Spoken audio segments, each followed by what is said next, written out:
For anybody struggling with playback speeds in DaVinci Resolve, here's a few ways you can improve them. The first and one of the easiest ways to do this is to go up to your playback menu, go to the drop-down option where it says Timeline Proxy Resolution, and you can change this to either half or quarter. And what this essentially does is reduce your real-time resolution playback by either a half or a quarter. So if you notice me toggling back and forth, the resolution will either improve or decrease. Another one that's really easy is if you go to your playback window, go to the top right where these rainbow sparkles are, you can toggle this on and off to enable and disable your color effects and fusion effects. The next thing that we can do is we can start caching our timeline. And I'm not an expert on caching, but essentially what DaVinci Resolve is going to do is allocate memory to store a real-time version of your effects and media so that you can have smoother playback. I go up top to my playback menu and drop down to render cache.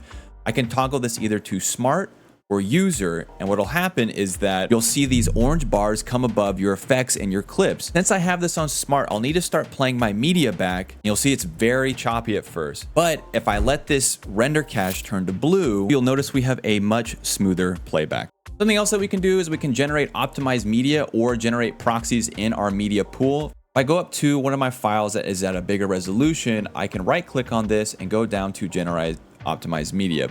DaVinci is essentially going to generate an optimized version of your clip. It helps with playback slightly, or you can generate proxy media, and just like I mentioned earlier, this will save a low-res version of whatever clip that you're working with. And if you have a particular section that's giving you issues, you can also just right-click on that clip and go to render in place.